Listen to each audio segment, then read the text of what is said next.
5 months ago, 421 North American teams took their first steps into the seed law circuit. After grueling competition, 135 of those teams battled forward in the gauntlet of division playoffs. From there, 32 of the seed law's finest grappled against one another to bring us here. After months of blood, sweat, and sacrifice, 2 next-generation universities remain, and today we will find out the best of the best, the pride of NA, presented by State Farm. This is the 2022 League of Legends College Championship Finals. Flashes and now the bottom lane is the target. As top lane, Niles has to flash. A Bud with a pillar, he flashes in. Pickaxe is gonna be enough. That's gonna come down. And Niles is able to prevent the top side play. In favor of some of the new kids on the Porsche block. goes in, Kitzuo follows RobbyBob over the top. It's perfectly laid. The wallet has been smacked. Panther will die. He's dead. White desperately wants another kill, and Radar is low. That burn. He's dead. Oh, goodness, the dots. Now bottom side, stun. There we not go. gonna land Zito. rocks. Goes in for, that ulti is nice. Zito, I've got the flash in there. I gotta go for it. Jerry shuts it down. Again, and the rest of the team to follow up. Him down, flashing over the wall to get the hook onto one, but the burn's pretty good. Seranok finally takes down the enemy support. Barrack also laying down the law to take down Swordblue. Look at that burst damage. Look what it can do. SophistSage finds the target, going to sleep as this Aatrox tries to throw down the Q. Gets exhausted in the process. Seranok here with a follow-up. The Guardian Angel has been a pop, but Duong Pro is not much longer for this world. And welcome everybody to the final day of the 2022 League of Legends College Championship presented by State Farm. I am your host, Ravishing Ravish, the most ravishing man on the internet, and I'm joined by these absolutely gorgeous cuties with me, Calmer, Invert, and some Max. How are we doing, amigos? What's up, I Invert? seem to have accidentally hacked the You're the mainframe? me or the fan club, who knows? Yeah, that's fine. I get it. You're just so handsome. I understand. But speaking of people who are also just as handsome, Max, what's up? I am, as president of the Invert fan club, I have to admit that was me who put it up on the screen. You're welcome, everybody. Yeah, good to be here. Understand. Calmer. As vice president, it was my idea, so don't take my credit. Oh, okay.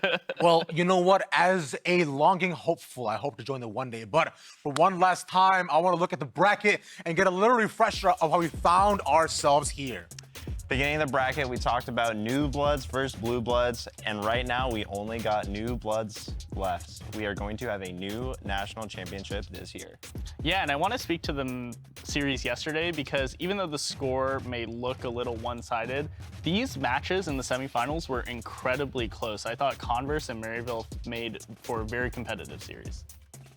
I had so much fun yesterday. You know, we were kind of going into this weekend like, oh man, that's a double best of 5 day. It's gonna be a long day, but it didn't feel that long. It just felt fun the whole time. 2, 3 1s. It was just a great day. When you're in good company, right? Yeah. Exactly. You guys are all welcome. But I think, speaking of things that have taken quite some time, though, we should talk a bit more about how CLOL has developed, though, and grown in the last couple of years. Now, Invert, I know you can speak on that considering you're about 50 years old. Yes, I'm the grandpa, and on the screen here we see a few of the other people that, University of Toronto, the university that I was a part of, compete against. We see a lot of teams lift the trophy here, and even back in the day, it didn't used to be in the LCS Studio, right? It was at PAX East where UBC had won their championship. And, for me, the biggest evolution that I've seen, the growth I've seen, is not just in scholarship programs, but how teams representing universities who don't have those scholarship programs get help from their university, get support in order to actually help them compete at the higher level and still contend with those schools offering those universities, those scholarships rather. I remember back when I was in college at Arizona State, and I tried out for the team, and we were a club team and didn't really have any resources. And I remember looking at schools like Maryville and UC Irvine and thinking, man, it's so cool that there's 1 or 2 schools that offer scholarships. Yeah. And in 3 to 4 years, we have so many new programs, like a lot of the ones that actually made top 8. Yeah. You have facilities being made, you have full ride scholarships, you have trainers and fitness plans being made for these players. It's crazy to see how much things have grown from like just top down all across collegiate. Yeah, and just to have like an anecdote for that kind of like difference back in the day. You know, when the University of Toronto was attending in 2017 the championship in LA, we didn't have anything. Like, we showed up to the Riot photo shoot. Yeah. We didn't have jerseys. Like, we just straight up showed up in our clothes. You know, those hype videos with the arms crossing. I think et cetera. like that. You know, those classic ones. Yeah, we didn't have anything. So Riot actually had to go out and get us like matching Under Armour zip ups so that we could be matching for those hype videos. I'm sure those videos are still on YouTube, et cetera, that you could go and see that like our team was just in those blue zip ups, and you know, we're just showing our pride for the university where we can, even though we didn't have resources. Now, schools like ours, schools like Western is another good example of this as well in Canada, have that support from the university, that baseline support, and I think that's really great to see. Which is the best part about all this, right? How universities are recognizing that this is a worthwhile investment, that you can also get an education and come down to our school, get a degree, and of course, even if you're from like Venezuela, Korea, or you know anywhere else, you have an option to do all that and more, Smacks. Yeah, and looking at the roster, these fine gentlemen on the screen, it's getting me nostalgic of a time back when I was just starting casting in 2020. I remember I was given a whole list of players to have to remember like right away. I'd only casted like Diamond Leagues, and here I was with all the Challenger players. The only one I remembered was DMK, because he had an abbreviation. I was like, oh, that sounds cool, DMK, I love that one.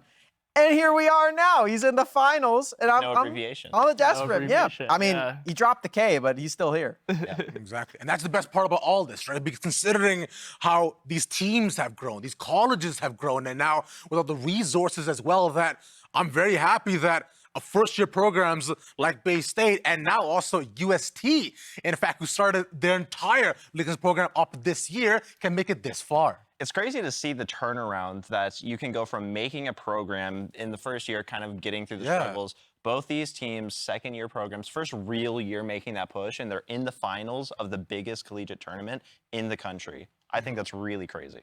Yeah, and to our point about international students coming in a lot earlier, Shogo is someone who is highlighted to me as someone who, you know, is originally from Israel. Yeah, right? exactly. And this is the platform, because he's unable to play in amateur, to showcase his skills and be able to, you know, if he wants to pursue that professional career, he can do that through this. And also if he wants to pursue his education and go a separate path, he's able to do that as well. The options are endless, but as of right now, for both teams, for that trophy, one thing is for sure, that this is about to get bloody with how they play this game, Smacks.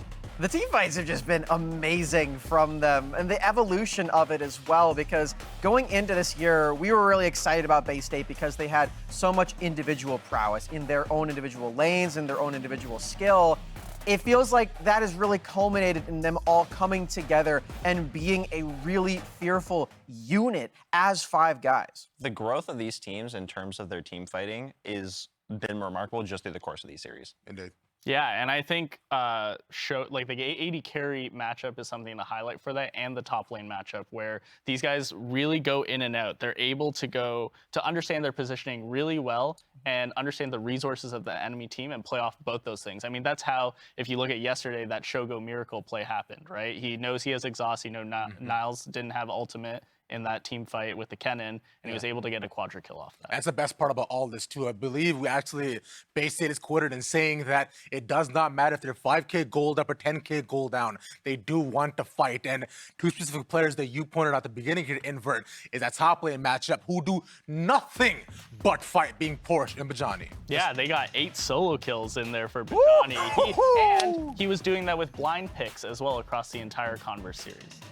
It has been remarkable to see how we talk about bot lane this whole tournament, but top lane specifically in both these series yesterday were massive. For Porsche being the young 18-year-old gun, going against Niles with LCS experience and matching him the first couple games and then beating him outright the second 2 were fantastic and great to see. And past that too, now Porsche of course had to skill throughout the entire day, but Bejjaniii continued to perform at such high levels as well. You know, but Porsche was on Orange duty, but only so much you can do on Orange, which is fine. I get it, I'm also a top laner. But down towards the other end of the rift of that bot lane, Smacks, is not only did they not play Ornn, they played one specific thing, which was nuts. The Kai'Sa stats that we're about to see on our screens are just so funny. This is just yesterday, just one champion. You can see how mirrored it is. They both got a quadra kill. They're both popping off on these champions. And 1,200 damage. they both have really interesting stories coming into this also. I mean, on one side we have Shogo. He stepped in for Array, who moved up to Academy and up to 100 Thieves before that. And people had a lot of questions because Array was a really big carry when they did win that first LAN at Hugh. And Shogo has really been that guy to step in and fill that role immaculately. Yeah, I was going to say, and credit to these programs as well for finding and identifying talent to bring into the collegiate space, the collegiate level, in order to keep the program at the same quality and same performance level that they should be at. Same with SophistSage, who was at Scouting Grounds a few years ago and has now had a resurgence in the Space State lineup. I mean, a lot of people, you see a guy like SophistSage who goes to Scouting Grounds and then kind of goes off the grid for a bit in terms of professional orgs, and a lot of people as fans are like, oh, that guy's got to be washed. You know, nobody picked him up. He's here. He's playing in LA right now on the final stage here for the Collegiate Championship, and it's just phenomenal stuff that he's back and ready to go.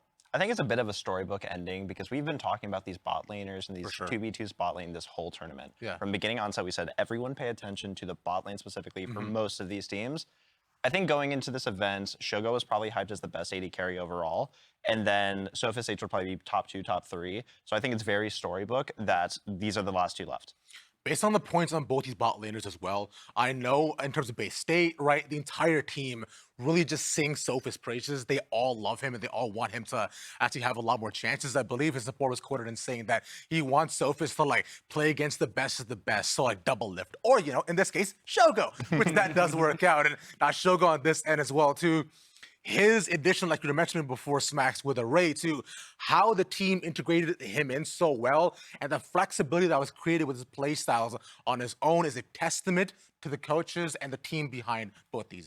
Yeah, I really respect both these coaches for being able to take these teams so far, and not only the coaches themselves, but the entire staff behind them, right? There's definitely people not shown on the lower third here that have contributed to the success. Paradox yes, from Bay State. Yeah, and Lena. Analyst Lena! Analyst Lena, also from University of Toronto, alumni there. She was team manager there the year after I left. So, more Canadian bias on this analyst. Per chance, man. We're just too strong. What can I say? What can I say? One thing, she's of course also just a team manager too, and I think that's so wild because all the players talk about how she's so essential to them being there and the successes as well, which I think that on its own really does speak to how with these programs, the supporting staff, the passion that all these players have, because Nova's also a student, right? Yes. And so he's getting his degree there too, plus he's coaching, and I know that every single one of the people behind the scenes and us here too really do commend them for what they've been able to do. But with the grand finals upon us, I wanted to get your predictions from all y'all right now. Who is it going to be? I'm going to start off with you first. Okay. I have UST winning, and I have it as a 3-1. Ooh.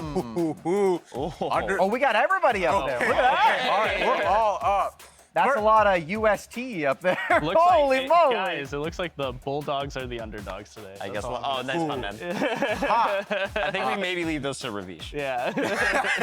It's fair.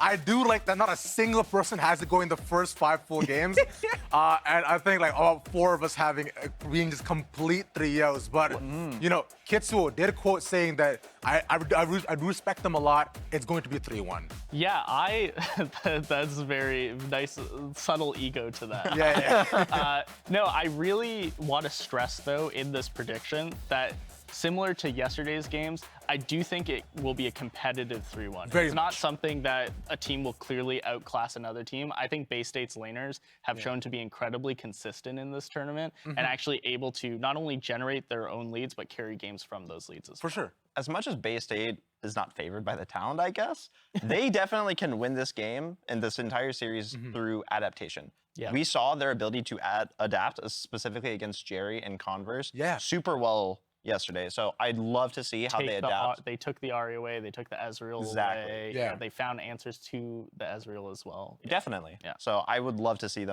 what adaptations they make. I would bet that a lot of those 3-1s, as you guys are all holding hands at 3-1, have the first loss for UST in the first game, Oh, considering 100%. how well they scale up in these series. And I do want to say the first game of this series is going to matter a lot for the trajectory of everything. Yeah, there's always going to be a lot of nervous energy in a final, especially, right? You're on the big stage. The trophy is so close, Yeah. right? And so there's always going to be that little bit of testing the waters of who's the most confident in the moment and who can handle the pressure the most. So what's funny about all this is that these two teams scrim each other a lot. Yep. And I mean a lot, and they have been throughout just this entire year. And here's the interesting part. One of the team, being Paradox, did mention that, they throw game 1, we throw game 2, the rest should be a coin toss. And Nice. I a lot think of that's throws. pretty apt, honestly. So I don't remember stats that well, but I think that means we're probably going to get a game 5. Ooh. Hey, you know what? That's fair, but you know what? It might happen, it might not, but you already know what it is. It's a legacy, it's honor, it's LeTigress and Cubby bringing y'all all the action. Let's go into the finals. Finals time. You love to see it here at the College Championship. Everyone getting rocking and rolling for our matchup. I loved just hearing the desk that's been here throughout the entire journey. A lot of them either watching from home or directly in the studio, giving their thoughts right before this. And some of the history of Collegiate too. The fact that coming into this event, we had 8 schools that have even been able to make it to the finals throughout the years that we've had the championship.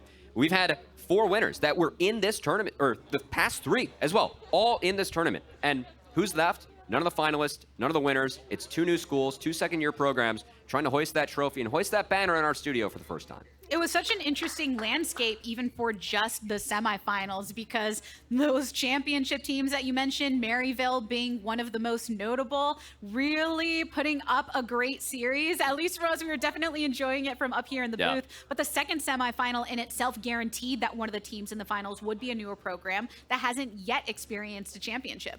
And it's partner conferences as well. I think it's the first time we've had a partner conference in the finals. Obviously a new addition to the collegiate landscape, but I think it really speaks for Bay State and how collegiates evolved. Jess did a great job of hitting on that.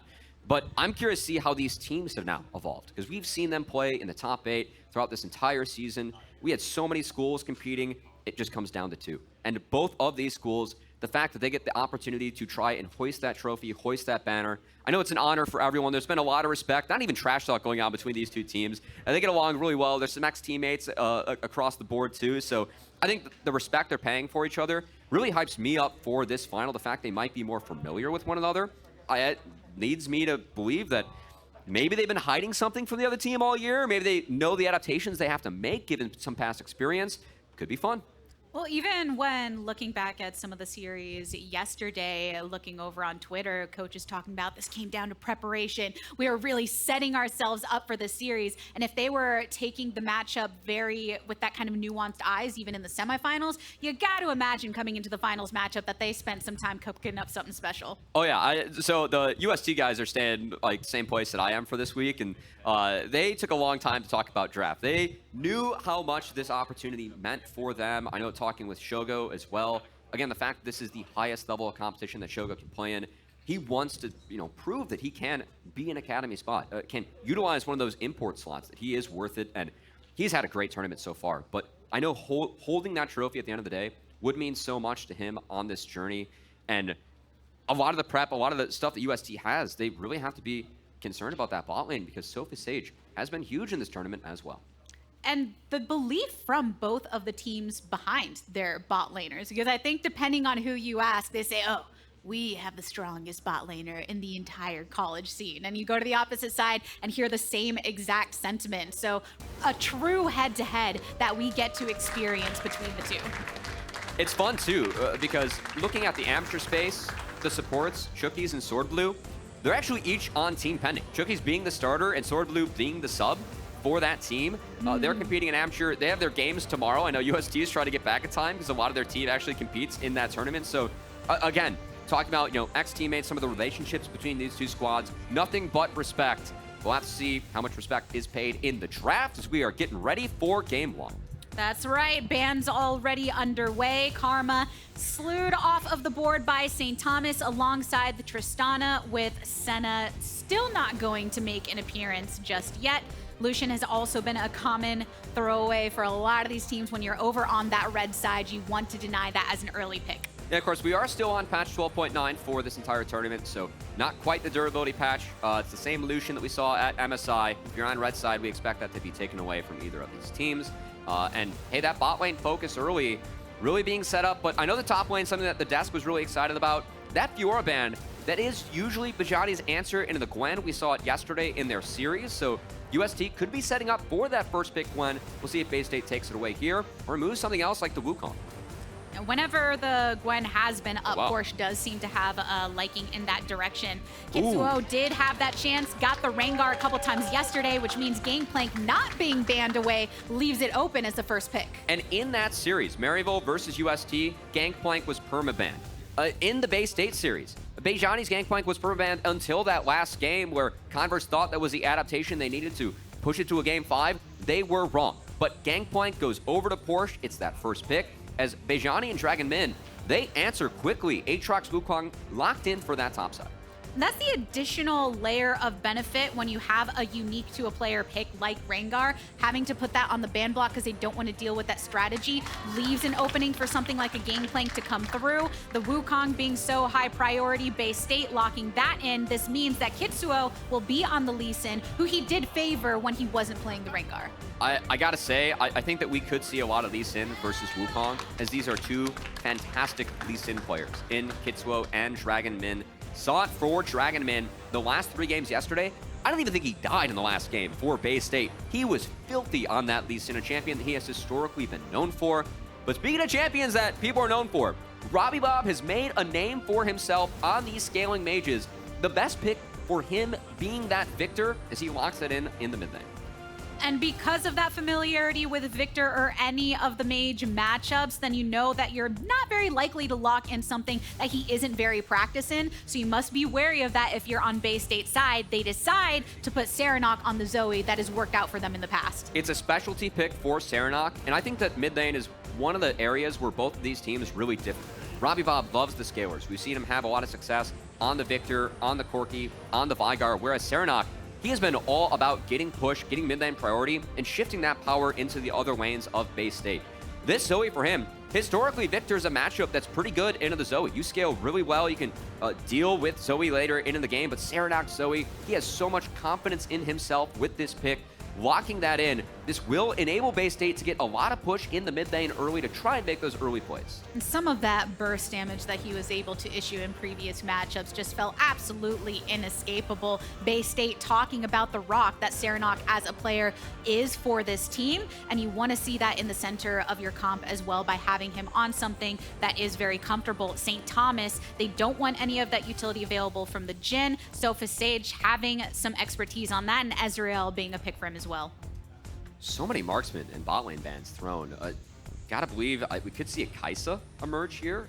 It was so important for both of these teams yesterday, as both marksmen picked up a quadra kill on Kai'Sa in their respective best I of was 5 just wins. thinking that it was in both of them, it was such a pivotal moment for the game too. It wasn't just some random quadra kill, it was game changing. Yeah, and like Shogo, I mean, he broke the game and might have broken the mentals of Maryville with that quadra kill. Because again, USD had zero business being in that game 2 against Maryville. That was the decisive turning point of the series. It was when Shogo got the quad on the Kai'Sa, but it's now in the hands of SophistSage and Shogo. Another champion. He's only played unique champions in top 8, adding another one to that list with the Jinx. A lot of damage that can come out of this Jinx. Of course, a little less mobile, so you're looking to the protection from your squad against something like a Kai'Sa that can zip towards the backline, but you know that they're prepared for that when they bring out the Tahm Kench. And for University of St. Thomas, this is a pretty standard front-to-back team fight composition. It's going to scale really hard into the side of Bay State. They're looking to play fight slow, utilize all the zone control that Gangplank Viktor brings to open things up for this Jinx. Whereas on the side of Bay State, you gotta believe they're looking to play fast, and I think that they are only further pivoting into that identity by locking in this Nautilus. So Bay State, it's all about mid push, it's all about how many plays can they make early, because once UST gets past the 2-item mark, their team comp is going to be so difficult for Bay State to deal with. And Swordblue having no problem, though, trying to go for those initiative plays and set up the rest of the team to get that early aggression. So we'll see how they manage with the comps that they have brought through. I would say fairly in line with what we have seen all of these players on in the past, but any favoring for you? I really like St. Thomas when they have scaling. RobbyBob on the scalers has been so filthy, and I think one of the big differences is how these two mid laners and how these teams play around the mid laners. The fact that Seranok has the 3rd highest gold differential at 14 in the tournament. He's averaging being up over 1,000 gold in this top 8. Whereas RobbyBob yesterday against Maryville, he was averaging being down 600 gold at 14 in all those games. It really shows you that RobbyBob, with his champion pool, he's fine getting behind early. He's fine scaling up into the later stages of the game where we have seen RobbyBob just become this menace on the things like the Viktor, like the Chookies. So I really think it's important that Bay State utilizes Seranok and Dragonmin to get ahead early mid, utilize that to find push, and then try and make as many plays on the map as you can before that timer runs out for them.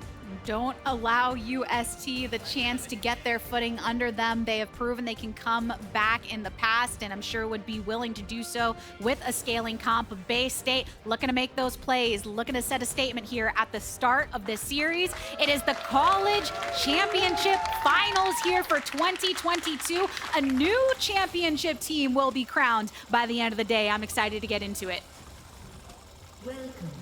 And it looks like UST, knowing how important that bot lane is and could be, going to race and try and get that early ward. As we'll see if Shogo decides to pick up some items as well on the back half of this, as we should have resets.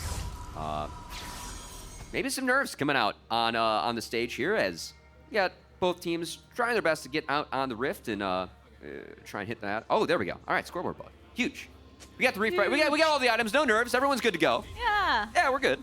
Let's get it. Let's get it. I mean, that is something that I mentioned yesterday that is always a consideration, especially with the college championship. It's a new venue for a lot of teams. Even if you're not performing in the studio, it is still a very different environment, having met a lot of your teammates even face to face for the very first time.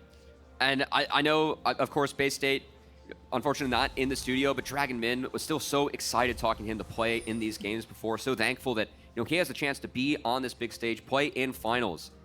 As we'll see if he can step up. He has been huge for his team so far in this tournament. Has another opportunity to be huge today. So we're gonna have both those junglers. Looks like a mirrored start. Is both gonna start on respective red buffs. Not uncommon for the junglers to be the shot callers of the team, but definitely the case for both of these squads. Kitzuo with a lot of history in the scene, and Dragonmin putting in a lot of work to unite this team with the diverse background that we've talked about, coming from the different regions and having different power points to play through. Swordblue on the Nautilus means that he wants to go and try and get this harassed early. The Tahm Kench matchup we haven't seen much of throughout this top 8 yet, but as mentioned, pretty classic for this squad and anyone looking to have that Jinx later on in the game. And you get Jinx the bailout, and you can trade early with Nautilus, who's answering some of that damage. It's actually a nice trinket. Spots out Kitzuo. Shout out to our observers for spotting that. Kitzuo looking to race towards the top side, taking the fastest and healthiest clear you can take to affect the top side of the map, as Dragonmin actually mirroring that path again on the ground. We'll see if either of these junglers try and spot their path and go for crabs, as each side lane respectively, a lot of priority. Porsche push early, whereas SophistSage and Swordblue, they have UST under their turret in the bottom. Utilizing that barrel placement to create that distance, try and keep Bejjaniii pushed back. When you have the Gangplank in the game, because we haven't seen it in top 8 because he's been banned so much, you also do have to be extra cautious of when you hit that level 6, what he can do for the other lanes and assist the rest of the team in making plays without having to alleviate the own pressure that he is exerting in the 1v1. I like the fact you bring up the Gangplank, and of course Porsche. A big win for UST yesterday with Porsche. I mean, Porsche took out Niles, the youngest player that we had on the Rift yesterday. A in GP that aficionado in himself. Yeah, he wasn't allowed his best champion, so now he has it as trading bot. Oh, Chookies will flash away. Yes, getting that burn. Doesn't want to die just yet. Dragonmin over here by Krugs, and Kitzuo is circling around. Should be entering try in just a moment's time. But zoning from Shogo, he's got a little bit of the wave here from under the wave, so he can get, or under the tower rather, to get some of that poke. A flash now grabbed from SophistSage. That's a good play from the jungler to get that impact. An awkward early game setting. We'll see if Kitzuo decides to take the Sonic Wave. Will not be the case. Honestly, good news for Dragonmin. He can sprint up towards this bot crab and maybe play for the double crab. As Kitzuo relegated to wrapping up the crab camp that Dragonmin took away from him. So he's only going to be allowed the little rocks to go into the pockets of the Lee Sin. And overall, Bay State, some of that early pressure, early push. Dragonmin putting it to good use in the bot side. All the while, the top laner is left alone. That continuation of the slight Oh, from HUD Porsche, up. but is pushed on back. Big burst from Bejjaniii throws down the Q, but they're expected to scrap back and forth here, especially with this early presence over on the bot side. They're not too wary about any intervention. Also had eyes on the mid laners. Porsche played that trade very well, has the item advantage because he 3-wave crashed into getting a Sheen for himself. And now we'll see if Bejjaniii, forced to TP because of that trade. So it is a TP advantage in the top side, as now Porsche, he can base whenever he would like, whenever he has the next best item spike to get back in that lane and make sure that he continues to have an advantage up there on the Gangplank, as really showing his expertise on the GP and in this matchup early in this game. And both teleports no longer available for Bay State, as Seranok had used that previously to get his back. RobbyBob still has his, but that is because he hasn't backed yet himself, still wanting to clear some of this wave before doing so. And we can see, if you look at the map at the moment, there is a lot of river control in the bot side here for Bay State. So again, Chookies doesn't have flash up. I really want to see if Bay State can utilize this to either take an early Dragon or attack bot, as we thought Dragon was going to be a big priority with all the focus both these teams like to put on the bottom lane. And it looks like Bay State, in this early game, utilized the push of the Zoe and some of the control they found bot early to take that first Dragon. And UST, no reason to try to contest this, at least from their mind and their perspective. Kitzuo just getting some of that vision, seeing if maybe a cheeky play was to be had, but not quite, because RobbyBob did use that chance to get his back so he could get that lost chapter and start to have some of that power before Zoe returns to lane from that first dragon being taken. It means the second dragon that'll be coming up in about 440 is an infernal one. Some extra damage to whoever decides to grab that. Yeah, Kitzuo getting a little cheeky on that bot side. Does have the trinket to get out, but again, first 6 minutes of the game, it's a goal lead for UST. Again, this is a team where we said 2 items plus. The team fight composition they have, they are able to play out the fight slow. They scale harder than Bay State. Bay State, the onus is on them to make plays early. I think a lot of it's going to come down to the Rift Herald. The fact they took the first Dragon, that's a nice first step, but they need to start snowballing this game in their favor, or else they will get outscaled very hard in the later stages of this game. That's the additional pressure that you have in the early game when you do have an early-oriented comp. Oh, look at this. Seranok, some good words over to Shogo. Love to see that. I do enjoy the level at which you see the love between players from different teams within the college scene. Shogo with his own response. I did see this on Twitter earlier, talking about just that adrenaline that you receive from the performance the day prior, and still wishing all the best for your opponents. Love to see that. Also, fun fact, while we're talking about that, some of the player history too. Seranok Kitzuo used to play on a team together, Frostfire. Did very well in the scouting ground circuit, back when it was that set of room grounds, but action mid. Flash traded. Seranok falling on down, because we are in ultimate territory, so the Chaos Storm did come out. Kitzuo's here, scouted out by this control ward. Q over the wall, but doesn't connect. The supports officially unlocked, leaving the bot laners alone. And while it doesn't result in a winning play, hold on. Kitzuo. A fight here over Scuttle. Kitzuo, the burn is pretty good, and Chookies is here. Doesn't have the flash just yet. Starting to get targeted. Bay putting him right here in the pit, taking him down. 1 to 2 kills on the scoreboard in total, slicing slightly into that gold lead. No business contesting that bot side with Bay State having push in both lanes, but meanwhile, top lane, Bejjaniii went down. He got solo killed by Porsche in that matchup, so really well played as now Swordblue. Under the turret, does take a lot of aggro, but still has some sustain in his own pocket. So a chance to go back, get a little bit of a buy going. But yes, we're gonna get to see, let's see what we are. Yeah, this was the top lane play. And again, Porsche's Gangplank This really was the first champion that he made a name for himself on when he was climbing the ranks of amateur, playing with Radiance, currently on a team, Jake's Kittens, with Prismo, Ryoma, two pretty good academy players that we have. As a second look, a beautiful double barrel from Porsche sets this up as, oh, trade of flashes. That's a big parlay. Some extra gold into the pocket of Porsche. He played that very well. Indeed, full utilization of the kit to get that one. And then here there is just all of this action with the remaining team around this Riverside. So much vision that had been previously established by Bay State to set them up for that fight. Now, good news for Bay State. Rift Herald's up, and look at the flashes on the side of UST. I think their two most important cooldowns this game going to be the flash on Jinx and on Viktor. Those are both gone. So this can now be something that Bay State can rinse, repeat, and punish. Really keep your eyes out for Swordblue to see if he's able to revisit those lanes, punish those summoner spells being down, and then on the side of UST, if Chookies is able to cover, able to utilize the Devour, once he gets access to that in a level, that could be a huge way to prevent a big play going down from Bay State. SophistSage has also walked all the way up towards this mid lane from the bot lane. There was some vision from UST on the way, so they should have been able to see that. But this Rift Herald is getting a lot of eyes on it currently. All the while, Shogo will be left alone in that bot lane to start really getting into a place where he can try and get a lead later on. And this is spotted by the side of UST, but I think UST intelligently realizes that they cannot contest the fight at this moment. They're missing the ultimate from Porsche, they're missing Flash on their two backline carries, and they aren't strong at this point of the game. They need time, they need items. So I think ceding this over to Bay State, a good sign from UST that they realize what their win condition is, and I think this is the right decision. Because you do still have so much standing gold on the map. You saw a plate just getting targeted over in the mid lane. Right here, bot. There was already the CS lead from Shogo prior, but now that additional time allowed him to push up this wave, get some more of these plates. Three via Zac coming down. The rest of UST here. Exhaust onto Kitzuo, but the root and more onto SophistSage has to flash away after using the ultimate to get back. And now Swordblue, his life is in front of them, the only one standing. But the thing is, there's more joining this party. Dragonmin had come on down, but they still are down 2 players. Seranok from the flanking location.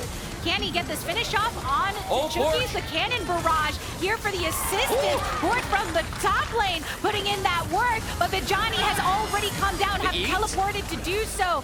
Ultimate activated, World Ender retreating under the turret. The Chaos Storm a bit too distant to follow up with the damage, but the rest of UST, they're happy with some of the kills that they were able to achieve. And that's a huge play from UST. Again, Bay State taking that Rift Herald. That's the right move for them. They need that objective to snowball the game. But what is the answer? We funnel Shogo, hover bot, catch out SophistSage, and then on the back half, when Bay State tries to respond, tries to get something back, UST just outplays them in the team fight.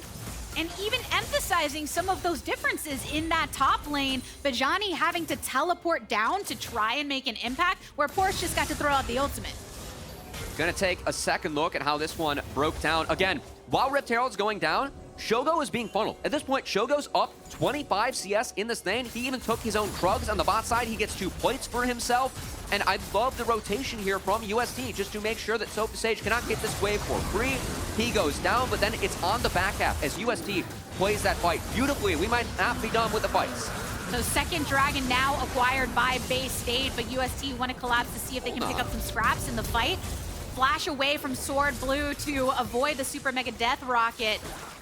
But UST, they don't find any follow-up here, enough to get a chunk, but it's not late enough into the game yet where they can completely just ice those HP bars. That was pretty close from DMK. I think he needed the dash and the smite there to live with that crop, as UST pushing a little bit too far forward there as Chookies does fall.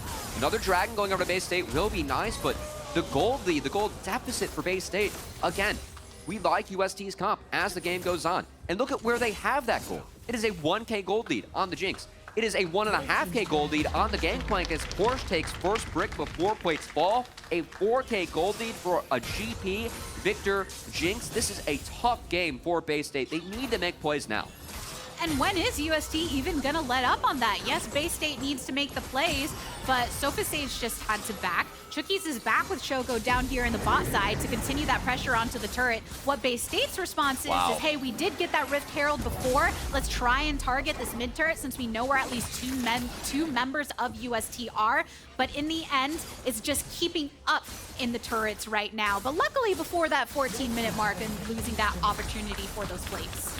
But, I mean, this is all UST. A 5K gold lead. Mythic's already completed on their side. Look at all the carries for UST. That is 4 Mythic items to the 0 of Bay State. That's how big the lead is as the scaling comp, prioritizing gold. You can pick up those dragons later. You're going to be stronger later. I think this has been a beautiful early game from UST. And nothing really egregious from Bay State either. It's UST showing control and measuring what they know they're supposed to do. Like right now, hey, we're supposed to take down Bejjaniii. He's up in here, right under the tower. Use the cannon barrage to keep Swordblue and Seranok alive. Deep down, knock up onto RobbyBob. Porsche flashing away. They don't quite finish off Swordblue, but they got the kill that they were looking for. So close with the Jinx ultimate. So admirable attempt from Shogo, but none to be had from now on out. 1 for 1, that's a shutdown for Bay State, but you can already see how hard Porsche is hitting on this GP. Again, took that first brick, got the solo kill for himself, a top lane match that we were really excited about. And going into the series, Bejjaniii has 8 solo kills this week. The fact that Porsche got his champion, took him out, I don't think Bay State can let GP through the draft again. The fact you're sending that message in game 1, already forcing teams to adapt, no matter what the result of this game is. Porsche has proven you cannot allow for him to get his best champion as he is destroying this game from the top lane. Wouldn't be a surprise if Gangplank goes right back onto the ban block off of this one, just because he offers so much to what the team wants to accomplish now. Both of the side lanes cracked open in favor of UST. Some more action here mid. It's where Bay State is looking for the advantage. They have everybody except Bejjaniii in the vicinity, but still UST holding strong.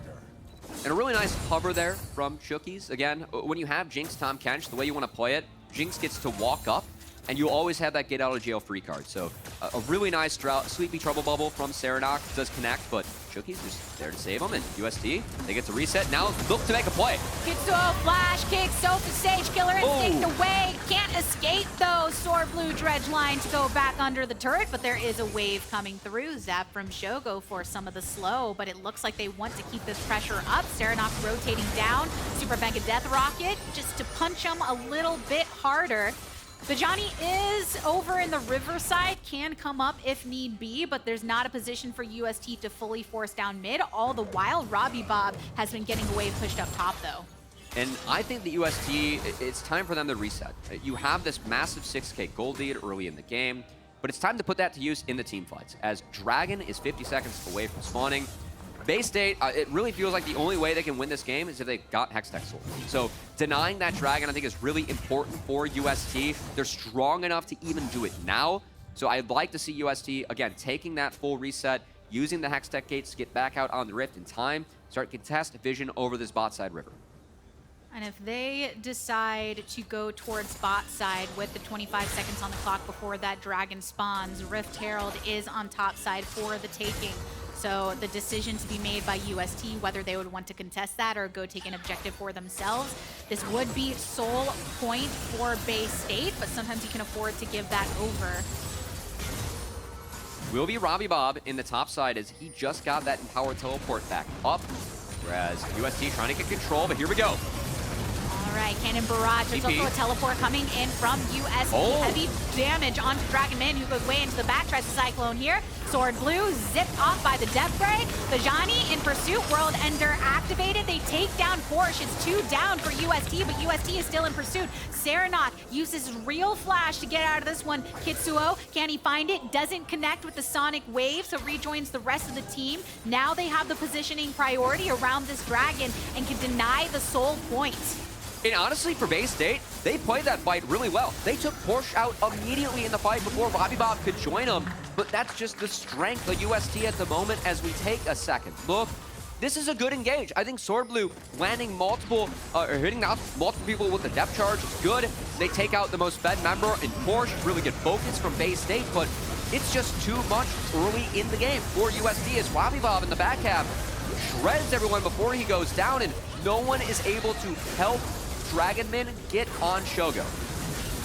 Meanwhile, Chookies and Kitzuo were happy to help Shogo stay alive. So while Bay State didn't have who they needed, UST had everything that's very in line with their strategy. Keep Shogo alive. He even flashed away for some of that distance. They were able to move up over towards this top side around the Rift Heralds.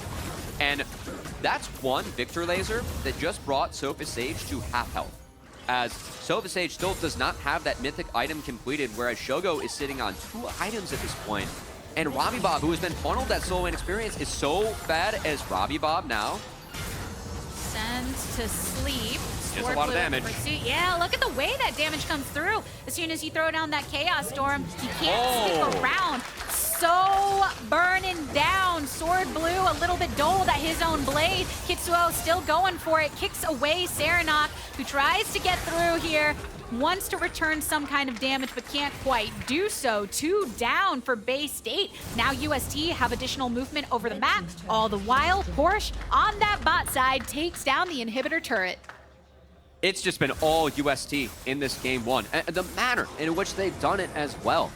Again, I think that Bay State, this draft is something we've seen them run in this tournament and have success with, but to make plays early against UST, when you have champions that can execute lane states the way that UST has been able to do it with Porsche on this Gangplank, Shogo and Chookies on this Jinx, Tahm, Kench, there really wasn't ever any angles to move UST, to force them to dive them, to take them off the map for a significant amount of time or make repeat plays. I just think that Bay State, I think they need to either take this same draft and go for a much riskier game plan, just take out the GP and then try and run it back like that, or you got to change things up if you're Bay State, because UST, they've shown that if they are on scaling in this tournament, they are the best team in the tournament, and Bay State have not been able to crack them in this game 1.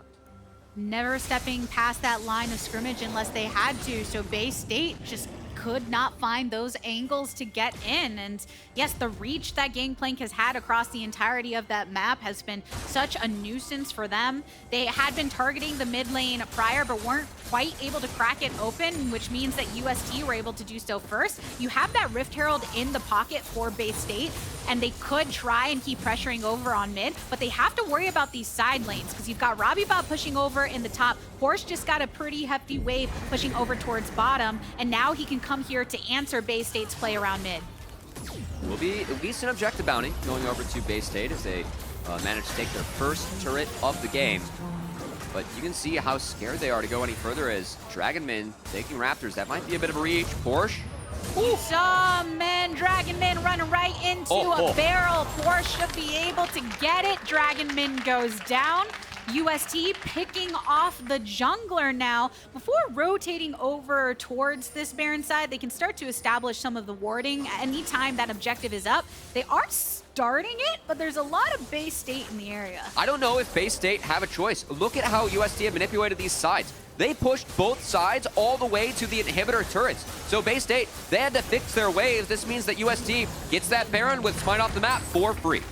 That's an early one for them. Baron buff fully in tow for the next 3 minutes. So those waves that they have already been pushing through, RobbyBob having once again gone towards that top side, are gonna push that much harder.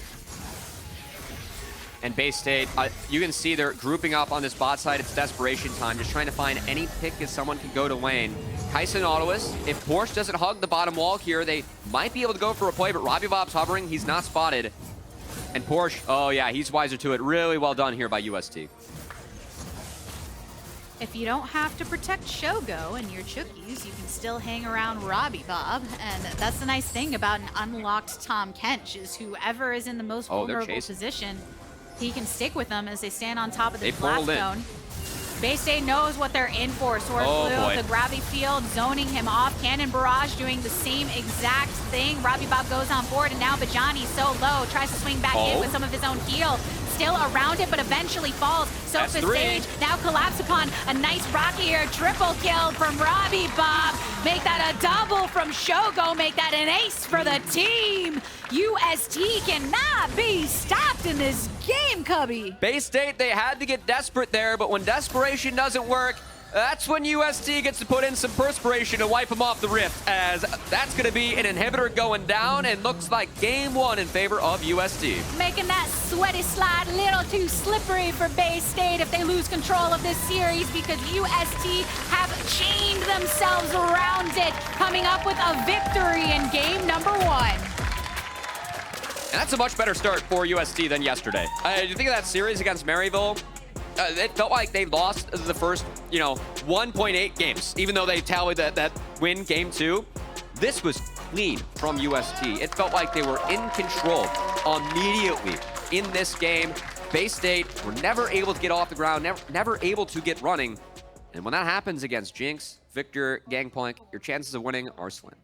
This looked different from what we saw in UST in the beginning of their last series, but it looks similar to what we saw towards the end of the series when they did go back towards discomfort. And you can see that, well, comfort with which they had with this comp, everyone playing so well to their roles.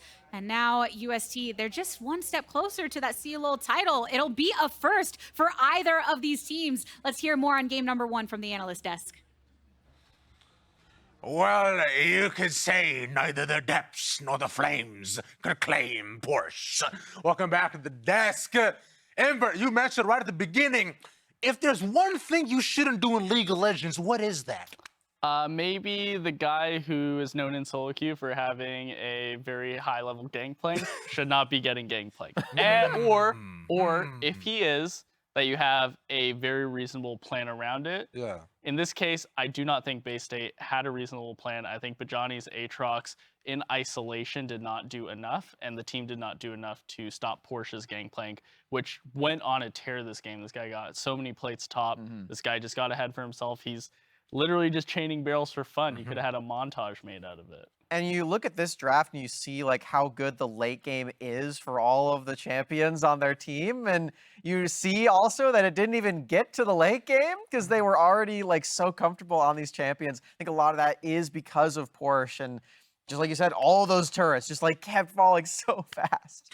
And that's not even how it really started, right? Because you thought that it was going to be a pretty even game for the beginning, but UST, they were known for throwing game number 1s, but I don't think they want to do that anymore, Colimer. Probably not, but Bay State was known for throwing games too, so maybe they'll come back.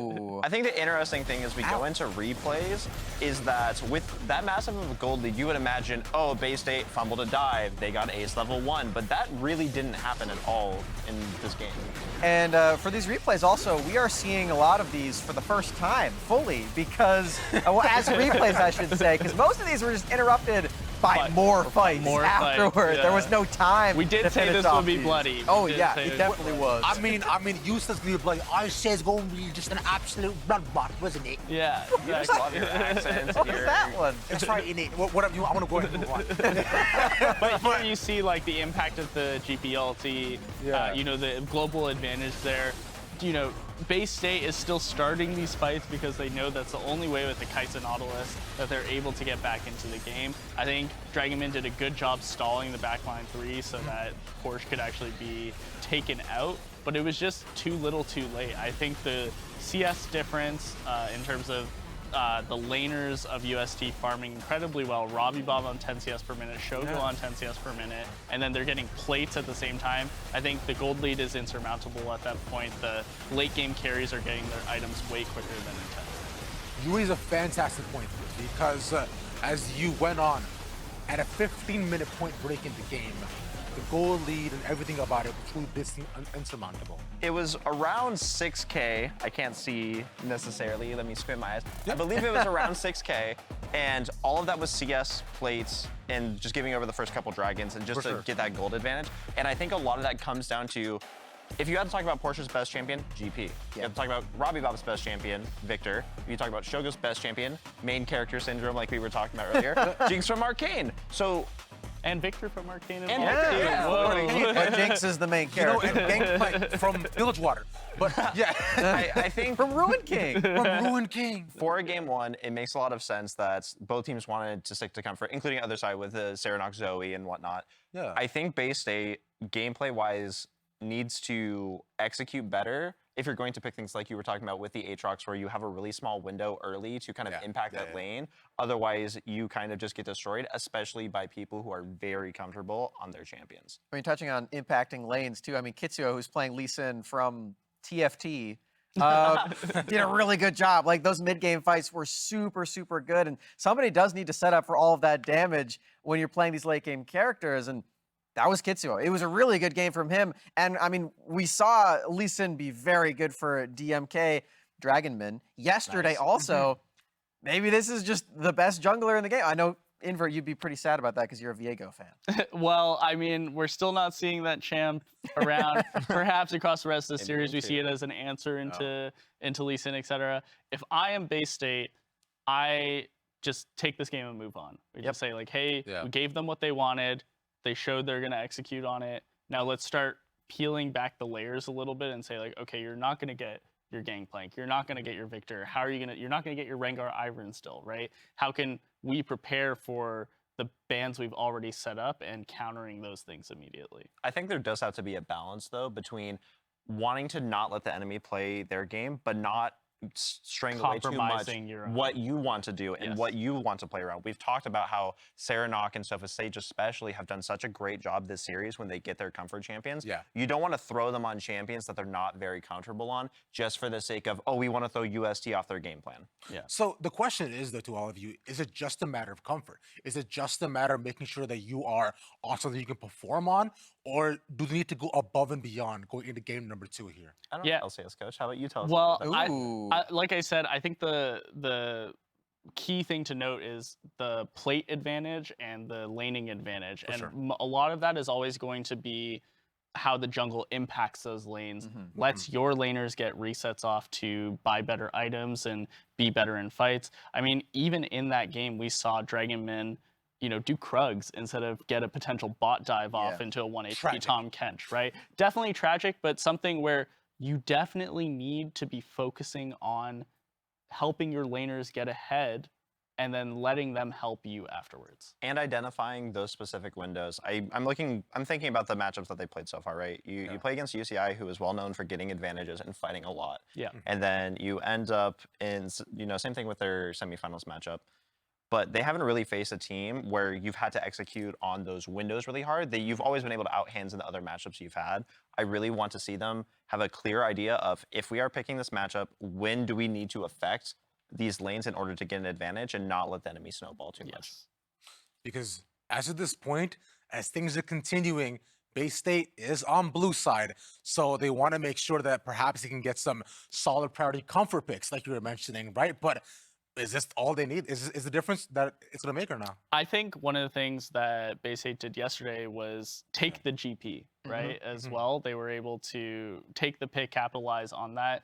They also had access to the Gwen. I think having access to the more aggressive top lane picks and then playing towards them is going to be really helpful for the rest of the series. Well, maybe so, because with the championship on the line, we'll see if Bay State can bounce back in game number 2. Y'all don't move from your chairs. Stay strapped in. We're back with more League of Legends.